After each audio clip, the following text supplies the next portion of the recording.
Assalamualaikum warahmatullahi wabarakatuh. Perkenalkan, kami dari kelompok 13 dengan saya Sania Humaira dan dengan rekan saya Sama'iyah. Kami dari Prodi Manajemen Universitas Pamulang ingin mempresentasikan mata kuliah Teori Ekonomi Makro dengan dosen pengampu Bapak Jamaluddin. Neraca pembayaran dan ekonomi terbuka. Pertama-tama, saya akan membahas neraca pembayaran. Neraca pembayaran adalah catatan sistematis terkait transaksi ekonomi antara penduduk satu negara dengan negara lainnya, di mana pencatatan tersebut berlaku untuk periode waktu tertentu, biasanya adalah selama 1 tahun. Pada sistem akuntansi, pencatatan tersebut lebih dikenal dengan double entry bookkeeping atau transaksi yang bisa dicatat 2 kali untuk debit dan juga kredit. Debit menjadi tempat pencatatan utang penduduk suatu negara atau pemerintah, perorangan, dan badan hukum yang harus dibayarkan pada penduduk negara lain. Utang yang dimaksud bisa berupa hasil impor, pembelian mata uang asing, pembayaran denda, dan lain sebagainya. Sementara, kredit untuk mencatat penambahan hak penduduk suatu negara dari penduduk negara lainnya. Hak yang dimaksud ialah hasil dari ekspor, penjualan mata uang asing, hasil dividen, dan bunga, serta masih banyak lagi lainnya. Fungsi neraca pembayaran. 1. Menjadi bahan pertimbangan pemerintah dalam menentukan langkah-langkah transaksi ekonomi dengan negara lain. 2. Sebagai bahan pertimbangan atas kebijakan moneter maupun kebijakan fiskal yang dibuat oleh pemerintah.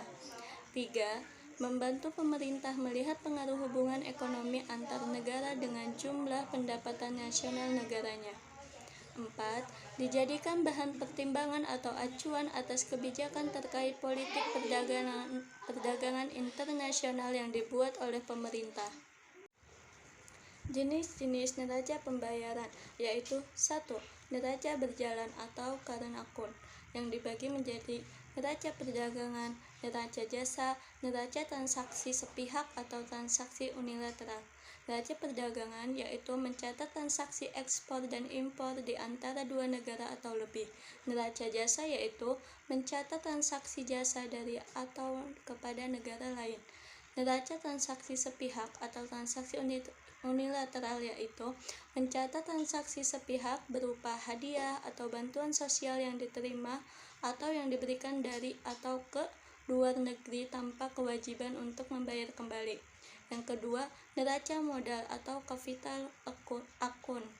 Yang ketiga, neraca moneter atau monetary account. Tujuan pembuatan neraca pembayaran. 1. Mengidentifikasi sumber daya. 2. Mengidentifikasi peran sektor eksternal bagi perekonomian negara. 3. Menemukan pola transaksi serta struktur ekonomi. 4. Mengidentifikasi masalah ekonomi dalam suatu negara. 5. Informasi cadangan devisa. 6. Sebagai acuan dalam penyusunan anggaran devisa. 7. Sebagai data acuan perhitungan pendapatan nasional. Apa itu ekonomi terbuka? Open economy atau ekonomi terbuka adalah jenis perekonomian yang berinteraksi dengan dunia luar melalui perdagangan internasional, pergerakan modal, transfer informasi, dan pengetahuan teknis, dan migrasi tenaga kerja. Kelebihan dan kekurangan ekonomi terbuka. Berikut merupakan kelebihan perekonomian terbuka. Yang pertama, memudahkan suatu negara memenuhi kebutuhan masyarakatnya. Yang kedua, memiliki banyak relasi. Yang ketiga, tidak tertinggal dengan berbagai perubahan yang ada. Yang keempat, memiliki akses harga produk barang ataupun jasa dengan lebih murah. Yang kelima, sangat dipermudah apabila membutuhkan bantuan. Kekurangan sistem perekonomian terbuka. Yang pertama, berdampaknya kebijakan negara tertentu terhadap negara lainnya. Yang kedua, produk lokal kurang berkembang. Yang ketiga, ketergantungan dengan produk negara lain. Yang keempat, berdampak krisis moneter. Yang kelima, meningkatkan jumlah utang luar negeri.